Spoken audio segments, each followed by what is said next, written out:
You have all these Musashi quotes and not the best one.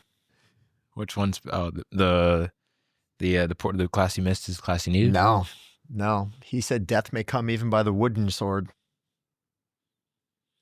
Definitely. So he was a fencer, like a samurai fighter, and he had like over 100 fights to the death.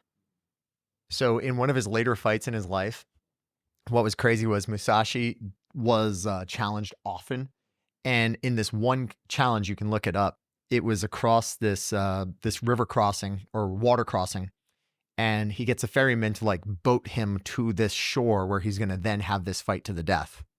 And it's crazy because like along the way, he takes out one of his smaller swords, because the daisho is your collection of swords. So you have your katana, your wakizashi, and your tanto, right?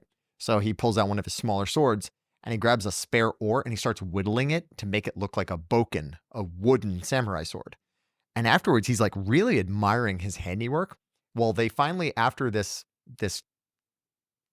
crossing, get to the shore, and he still had the wooden sword in his hand, not realizing he got out of the boat to the challenge and he left his main sword on the boat, and he goes into the fight with the wooden sword and kills the other guy because that's how good Musashi was. And then afterwards, he even said, death may come even by the wooden sword. And it's so gangster because it's like, man, could you imagine being so good with your weapon of choice that even a mock version of it is good enough in your hands? Like, that is capability at the highest level. Anyway, where do you want to start? So there's 2 quotes, but also a quote from you. Let's just start with which page? First one. Okay, cool. Accountability over excuses. Oh, yeah. I wanted to start with the Jocko Willink one, but I'm probably going to start with Seneca. Luck is what happens when preparation meets opportunity. And there's your quote from one of your podcasts.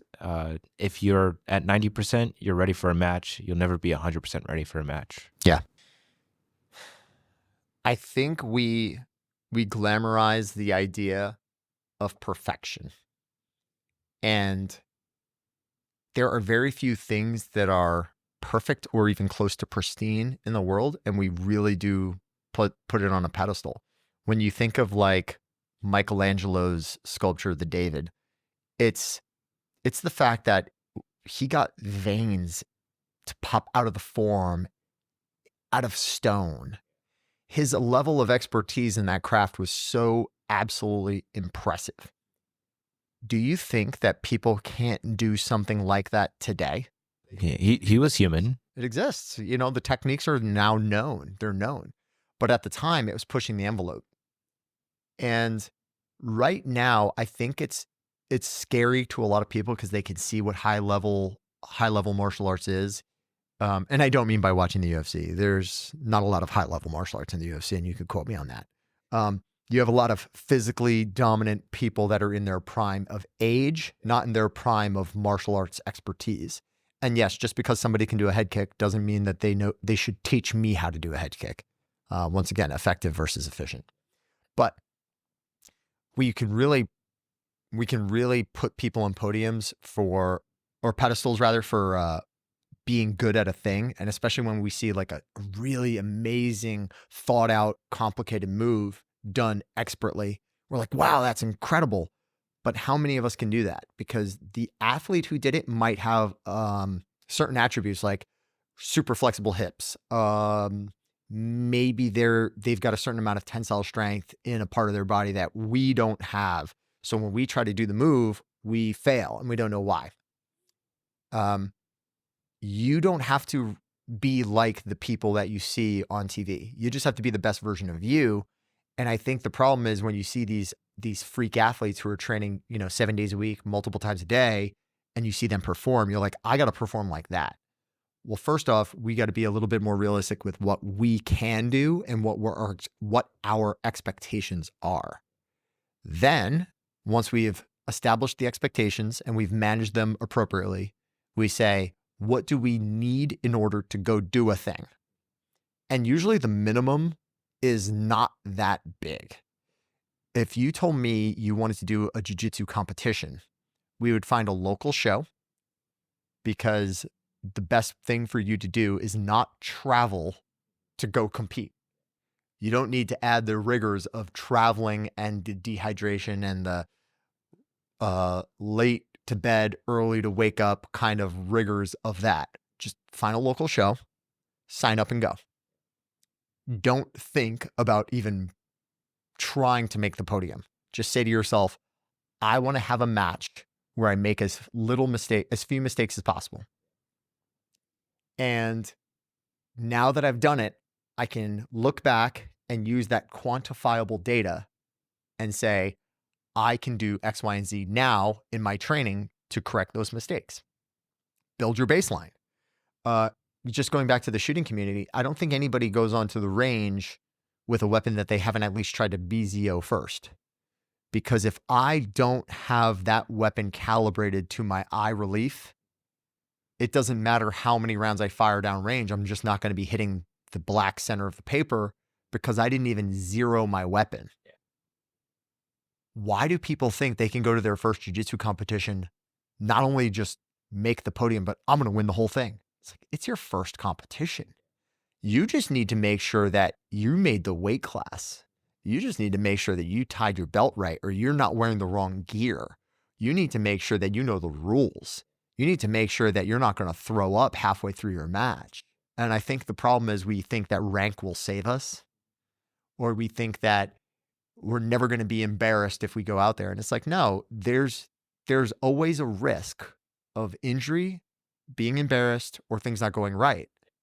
We have to accept all of those terms before we go out there.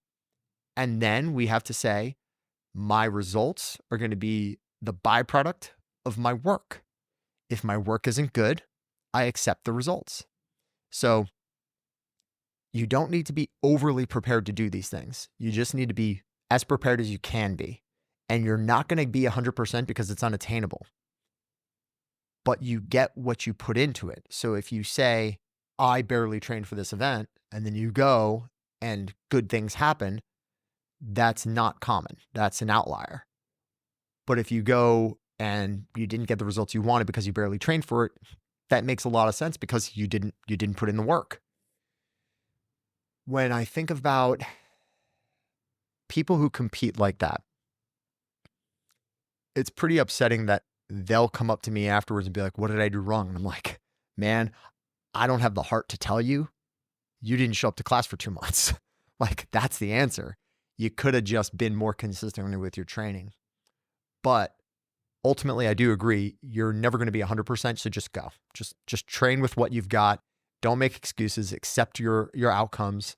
Let's see. So I've lost 4 times since August. Am I going to harp on those 4 losses? No. You know why? Because I've already made the corrections in my head. I've already thought about everything I've done wrong in every single one of those matches, and I've already thought about how I'm going to be better in the next year. Meanwhile, the thing that I'm also critical about is when I had certain wins, I knew my training partner, my opponents didn't know this, but there were several submission attempts that I did that were not airtight. And because I'm a raging autist, I'm not going to allow that to stand so I can be better. So you look at everything, not just your losses, your wins too, everything critically. And you say, how can I improve the entire design so that, yes, I might not have been 100% for any one event, but that doesn't mean I wasn't ready to do it. And then whatever the outcome is, it doesn't mean I can't extrapolate new things to make myself better and improve off of that. And that's a valuable thing, because if you're only ever putting the blame on why a thing didn't go well, and you're not taking that personal accountability and saying, no, I left my foot there. I put my hand here. I was extended. I was out of position. And you're just constantly, well, they. It's not too different from that analogy of every time you point the finger at somebody, you have multiple more pointing back at you. It's like that man in the mirror, right? I have to look at it and say, what did I need to do to change it? So it's almost like perfection is not something that you see in yourself, but rather something that other people will see in you because you're so advanced in the skill that you've been developing for so long. That's interesting. And I wouldn't, like, there's no such, like, internally, there's no such thing as perfection. But when you're looking at someone else who's doing something that is like beyond anything you even thought you had to know about it, like you talk to a doctor or something, they know a lot more about medicine and all the little intricacies that I'll probably never understand. So I might say that they're perfect, but only because I'm not at that I have the stupidity of ignorance. Well, I'm going to mention a specific grappler right now, Dante Leon. Dante Leon is one of my favorite grapplers to watch, and it's mainly because he embodies some of the concepts we were just talking about. You know, he is overly prepared for any event he goes to. His output potential in terms of like what he's physically doing is so hard to match because he is at a perfect point where he's got the right amount of his attributes working for him. Like he's not a young man growing into a man's body. He's not an older man losing his strength. He's not somebody who has a bunch of nagging injuries that are still coming back to haunt him. So he moves in a way that is expert to what we all see, right? It is the peak version of the human movement from this guy, but his game plan is sound. So what happens when you have not just the vessel, like the body to do the thing, but you've got the great coaching and the great mindset and the ability to troubleshoot and see these things at a moment's notice because you've trained for those responses and those stimulus. And whenever the stimuli happen, your immediate response is the correct action. It's super impressive. What would be like my greatest chance of grappling a person of that caliber? You're going to have such a game plan that their attributes and their skills don't matter. And there were very few times where I was able to step up in competition against somebody who was just outclassing me and was able to beat them. And it's not because I am by any aggregate or measuring tool better than that other person. I was better that day with that skill set, with the way that the role shaped. I've been on the receiving end too, where there are people, like I just said, you know, I lost to a purple belt at a grappling tournament years ago as a black belt. You know, if the right confluence of events happens, you just have to accept that that's what happened and move past it. Okay, what could I have done differently? Why aren't we as critical over our wins as we are our losses? Why aren't we as, you know, happy to lose as we are when we win? The learning is still occurring, but when we get blindsided by the results, we're not able to move past it. I think it's worth noting that not everybody is cut out for this, for the competition side of it, and that's okay. I don't need every one of my students to compete. I just need them all to understand that competition is going to bring out the best in them. And if they're not willing to compete, that's okay. They just need to also be fine with the fact that the other people at their same rank that will be better. And if you're fine with that, great. Now, for the competitors, they shouldn't be worried about how many medals they bring home or the quality of the medal they bring home. You bring home a bronze, be happy with your bronze medal. But there were only 3 people in my weight class. I got consolation bronze. Did you pay the registration fee? Yes. Did you make the weight? Yes. Did you do anything to get yourself disqualified or kicked out of the event? No. Great. You earned a bronze medal. You didn't get given a bronze medal. You went out, you competed, you lost, but you earned your bronze medal. Those people have more respect for me than the people who sign up for an obscure division in an IBJJF where they know they're the only recipient of an award, where they get a gold medal just for signing up because there was nobody else. And then they go online with their non-podium picture holding up their gold medal, like, look at what I got. And it's like, yes, you paid the fee. No, you didn't compete. No, you didn't do any of the other things, right? But the quality of their medal says they did great. The content, like what did they do behind it? Give them a participation trophy, but not actually like, oh, I really pushed myself and did everything, but everyone got a trophy. One of my favorite things, and my good buddy Jeff Shaw and I talk about this too, which is jockeying for the center position on the 3rd place podium at IBJJF. So in case you didn't know this, the International Brazilian Jiu-Jitsu Federation, if your bracket has enough people to fill out the semifinals, meaning each side of the semifinals had 2 participants, where the winner of one side goes in to fight for first and the winner of the other side gets to fight for first, but the losers, they don't fight for third. At the IBJJF, the losers in the semifinal don't get a match. They both get to stand on the third place podium, and they both get a bronze medal to share. You get a bronze medal, I get a bronze medal. Now, the trick is when they call your bracket to the podium, be the first one to get there if you're in third place, because the funny thing is, like, you'll see the person who gets the inside lane to stand next to first place kind of like leans in a little bit more to be like, I'm closer to first place than this loser. And you're both losers, right? But on that topic, I'll say any tournament where there was an actual fight for third and I got a third place medal, I care more about those third place medals than I do my silver medals. Here's why. Not to say it sucks to come up short in the finals. I will say that. It does suck to come up short in the finals. But there's something extra about losing, coming back, and winning.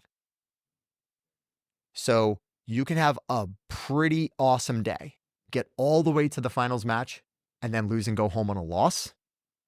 Or you can lose in the semifinals. Think about that hard. Go out, fight for third, and leave on a win. Third place to me always felt better than second. Second was always oh man, God, I got to do something different. It's like that saying, the second place person is the first loser. Yeah. I've also had to talk students out of throwing their medals in the trash, because I've had students that go to a tournament where they get a consolation medal, like I was just saying, and it's all about the context of it, right? If you're that person who celebrates your consolation medal, you're a jerk. But there's nothing wrong with collecting consolation medals. Like, if you still showed up, and once again, if you are that person that goes to an IBJJF and it was your weight class, it is your age group, it is your skill category, and you signed up and you trained for it, take your medal, just don't brag about it. Accept that you did the work and that is your reward for your work. But don't claim that you're some world beater. You never had a match. At the same time, if you're that person who showed up and you were in a 3-person bracket or a 2-person bracket and you got the lowest award possible because you just didn't do well, you still did more than the person who stayed at home on their couch. Be proud of that. Be proud of that.